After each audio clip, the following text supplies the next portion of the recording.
Ladies and gentlemen, please welcome the former mayor of New York City, the Honorable Rudy Giuliani.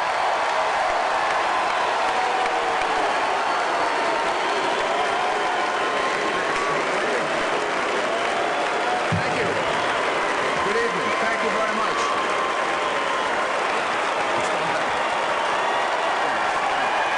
Thank you. Thank you.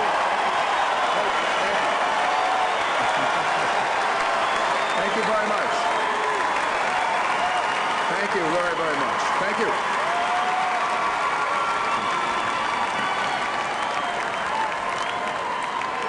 Thank you very much and good evening.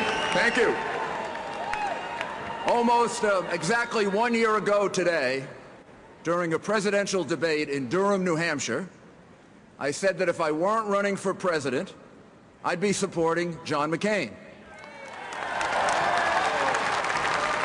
Well, I'm not running for president, and I do support John McCain.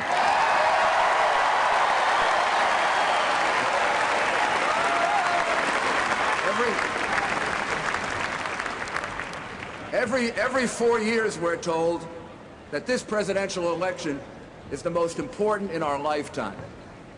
This year, with what's at stake, 2008 is the most important election in our lifetime, and we better get it right.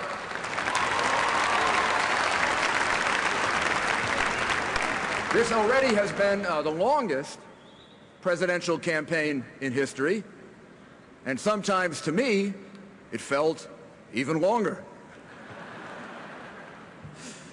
The American people realize this election represents a turning point.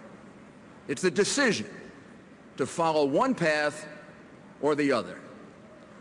We the people, the citizens of the United States, get to decide our next president.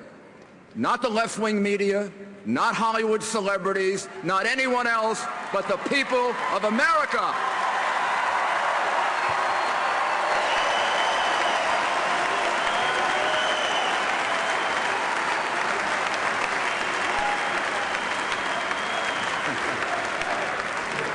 That's right, USA.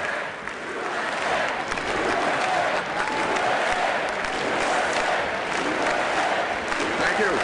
Thank you. To those Americans who still feel torn in this election, I'd like to suggest one way to think about this to help make a choice in 2008. Think about it this way. You're hiring someone to do a job, an important job, a job that relates to the safety of yourself and your family. Imagine that you have 2 job applications in your hand with the name and the party affiliations blocked out. They're both good and patriotic men with very different life experiences that have led them to this moment of shared history. You've got to make this decision, and you've got to make it right. And you have to decide who am I going to hire. On the one hand, you've got a man who's dedicated his life to the service of the United States. He's been tested time and again by crisis. He has passed every test.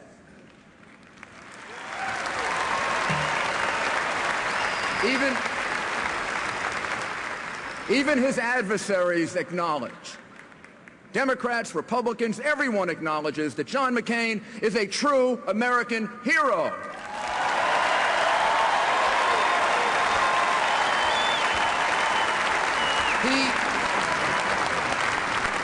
He loves America as we all do, but he has sacrificed for it as few do.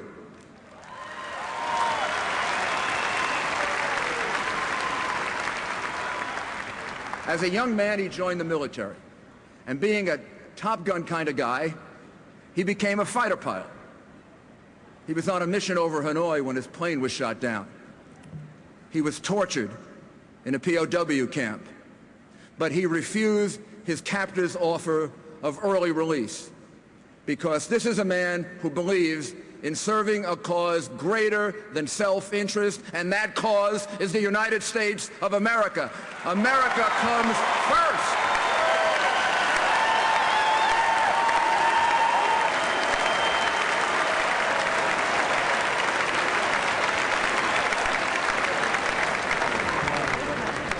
He has proved his commitment with his blood. He came home a national hero.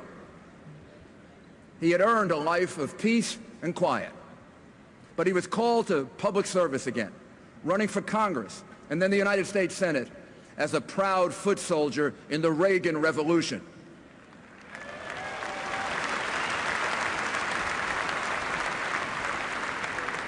His principled independence never wavered. He stood up to special interests. He fought for fiscal discipline and ethics reform and a strong national defense. That's the one choice. That's the one man. On the other hand, you have a resume from a gifted man with an Ivy League education. He worked as a community organizer. What?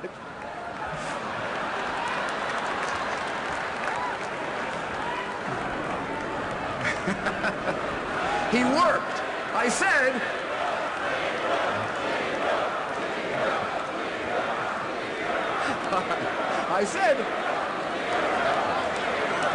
okay.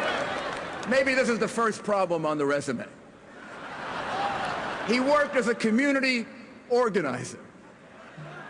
He immersed himself in Chicago machine politics.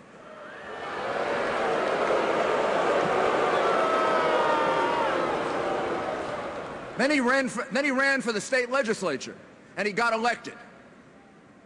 And nearly 130 times, he couldn't make a decision. He couldn't figure out whether to vote yes or no. It was too tough.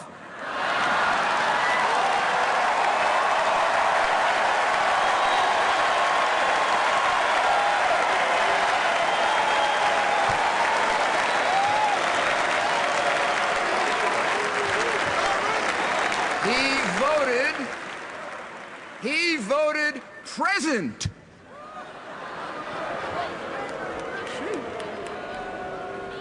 I didn't know about this vote present when I was mayor of New York City. Sarah Palin didn't have this vote present when she was mayor or governor. You don't get present. Doesn't work in an executive job. For President of the United States, it's not good enough to be present. You have to make a decision.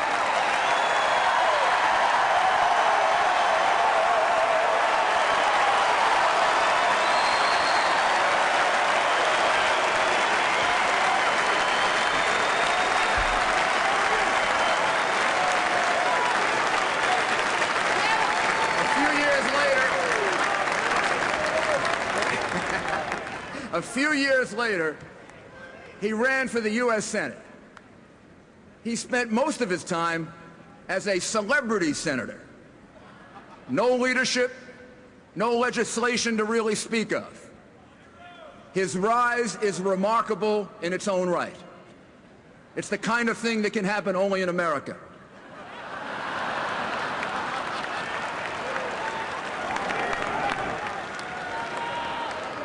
But he's never run a city, he's never run a state, he's never run a business, he's never run a military unit, he's never had to lead people in crisis.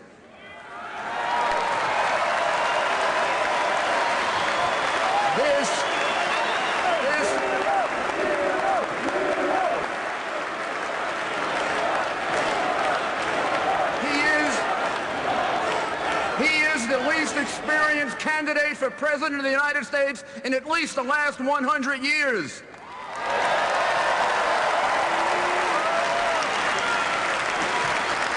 Not a personal attack, a statement of fact. Barack Obama has never led anything, nothing, nada.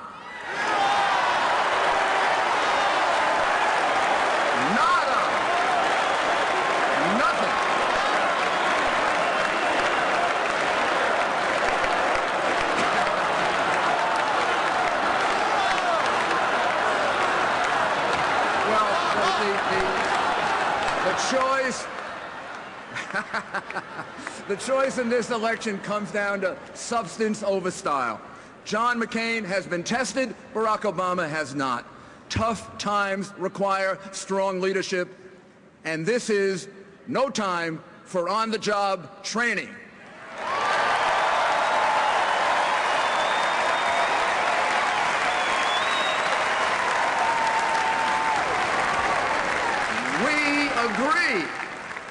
We agree with Joe Biden.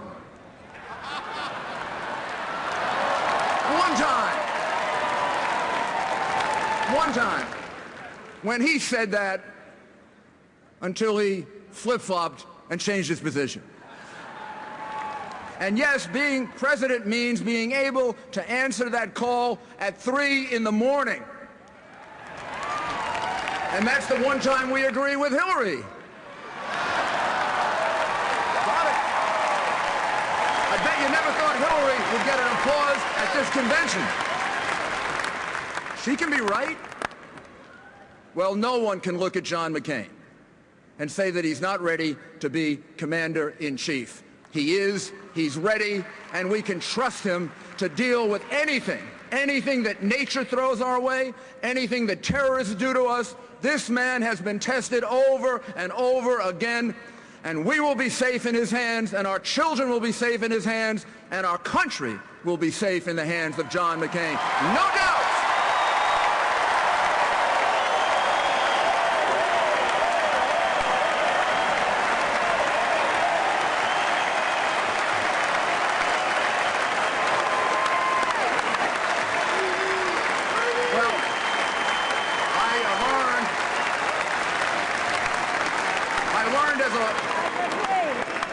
I learned as a trial lawyer a long time ago, if you don't have the facts, you got to change them. So our opponents want to reframe the debate. They would have you believe that this election is about change versus more of the same. But that's really a false choice, because there's good change and bad change.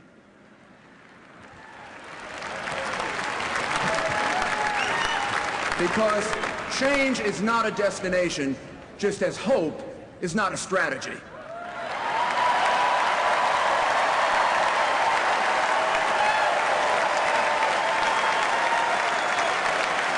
John McCain will bring about the change that will create jobs and prosperity. Let's talk briefly about specifics. John McCain will lower taxes so our economy can grow. He'll reduce government to strengthen our dollar. He'll expand free trade so we can be more competitive, and he will lead us to energy independence so we can be free of foreign oil.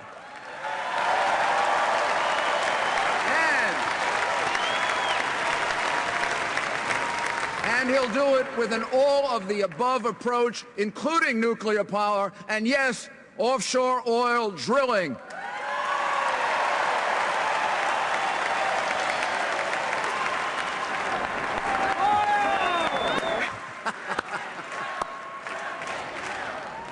Drill, baby, drill. Drill, baby, drill.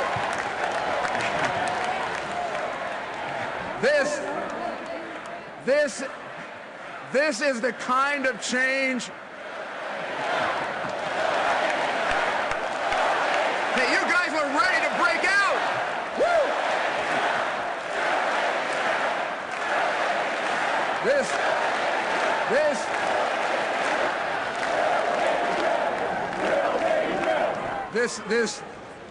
This and a lot more is the kind of change that will create growth, jobs, and prosperity. Not what they want to do, tax us more, increase the size of government, increase tariffs, hurt jobs, send jobs elsewhere. We need John McCain to save our economy and make sure it grows, but we need him for a more important purpose. There's one purpose that John McCain understands, Republicans understand, that overrides everything else. John McCain will keep us on offense against terrorism at home and abroad.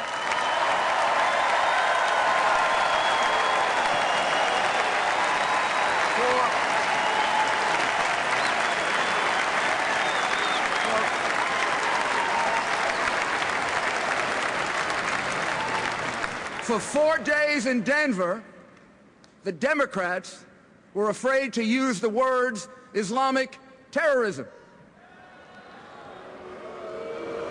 I imagine they believe it is politically incorrect to say it. I think they believe it will insult someone. Please tell me, who are they insulting if they say Islamic terrorism? They are insulting terrorists.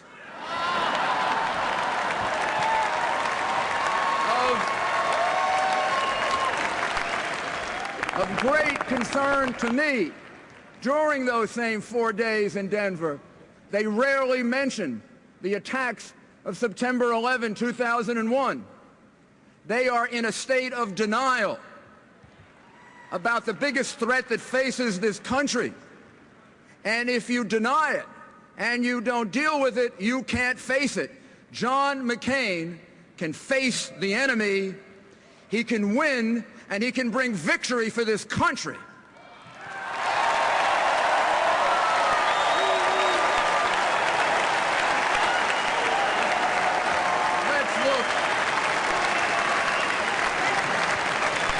Let's look at just one example in a lifetime of principled stands that John McCain's brought about, his support for the troop surge in Iraq.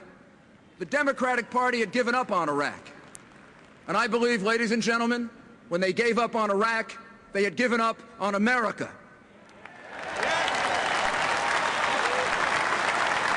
The Democratic leader of the Senate said, and I quote, "This war is lost."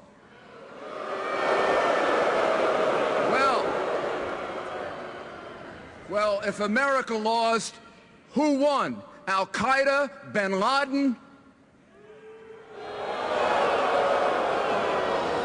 In the single biggest policy decision of this election, John McCain got it right and Barack Obama got it wrong.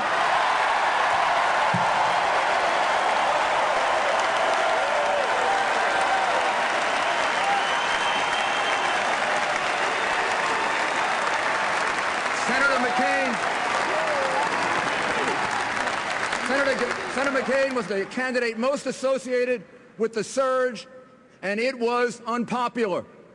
What do you think most other politicians would have done in a situation like this? They would have acted in their self-interest, and they would have changed their position in order to win an election. How many times have we seen Barack Obama do this? Obama promised to take public financing for his campaign until he broke his promise. Obama was against wiretapping before he voted for it. When speaking to a pro-Israeli group, Obama favored an undivided Jerusalem, like I favor and like John McCain favored. Well, he favored an undivided Jerusalem, don't get too excited, for 1 day until he changed his mind.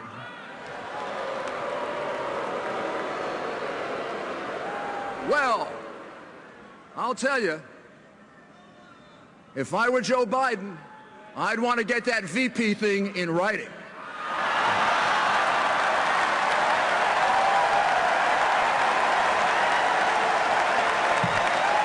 Good change. Our hero, our candidate, John McCain said, "I'd rather lose an election than a war." Why? Because that's John McCain.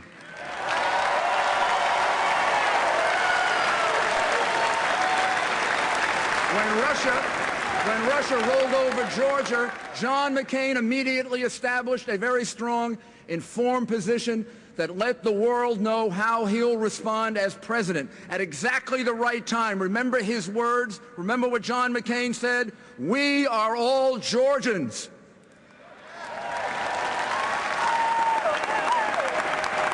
Obama's talk about judgment. Let's look at what Obama did.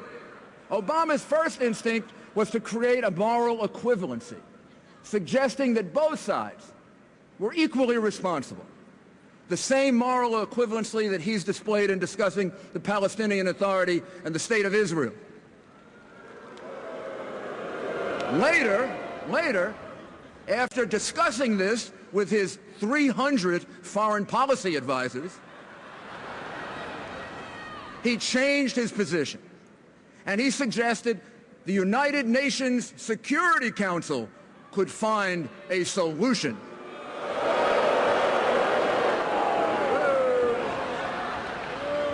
Apparently, none of his 300 foreign policy security advisors told him that Russia has a veto power in the United Nations Security Council.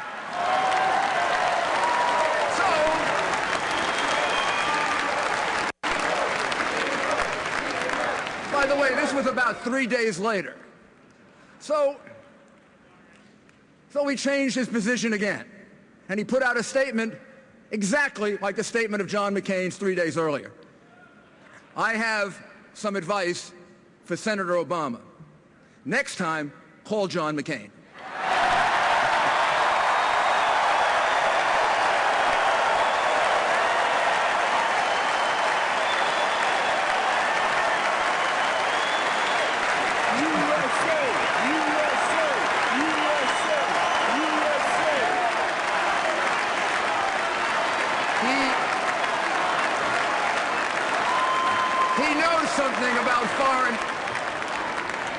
He knows something about foreign policy. Like Ronald Reagan, John McCain will enlarge our party, open it up to lots of new people. In choosing Governor Sarah Palin as his running mate, John McCain has chosen for the future.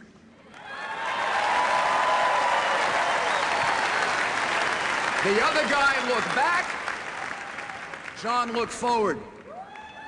Governor Palin represents a new generation.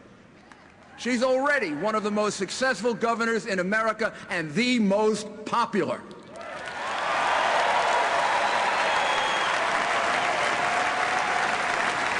And she's already had more executive experience than the entire Democratic ticket combined.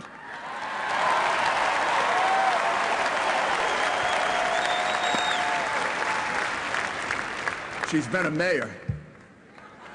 I love that. I'm sorry that Barack Obama feels that her hometown isn't cosmopolitan enough. I'm sorry, Barack, that it's not flashy enough. Maybe they cling to religion there. Ooh.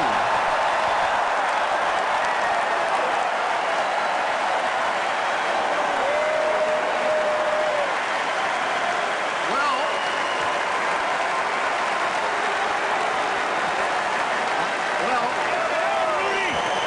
first day, as far as I'm concerned, the first day she was mayor, she had more experience as an executive than Obama and Biden combined. Then she became governor. She's reduced taxes. She's reduced government spending. She's encouraged more energy exploration. She's been one of the most active governors. She's been one of the most active governors in the country, and Alaska can be proud of having one of the best governors in the country.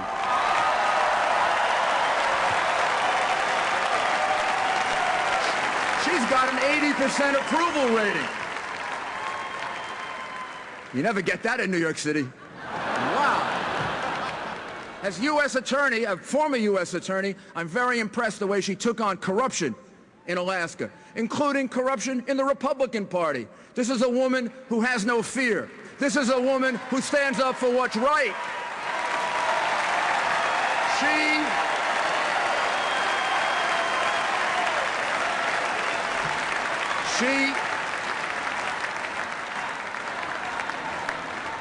She is shaking up Alaska in a way that hasn't happened in maybe ever.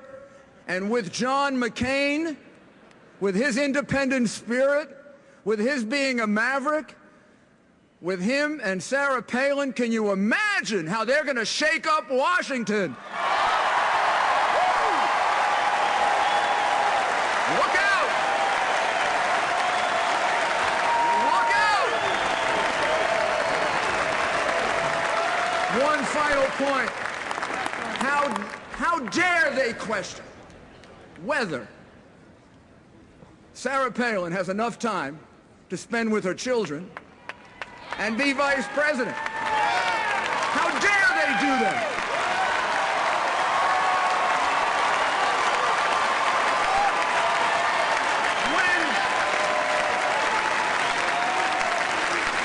When did they ever ask a man that question? When?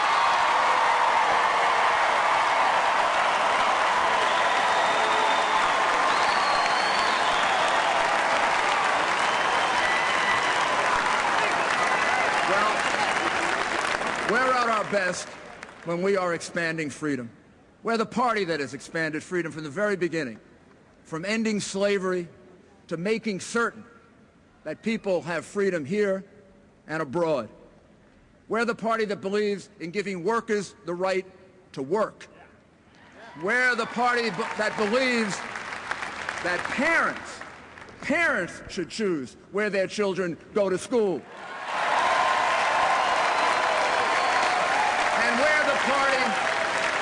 And we're the party that unapologetically believes in America's success. A shining city on a hill, a beacon of freedom that inspires the world. That's what our party is dedicated to. So, my fellow Americans, we get a chance to elect one of our great heroes and a great American. He will be an exceptional president. He will have with him an exceptional woman who has already proven that she can reform and that she can govern. And now the job is up to us. Let's get John McCain and Sarah Palin elected, and let's shake up Washington and move this country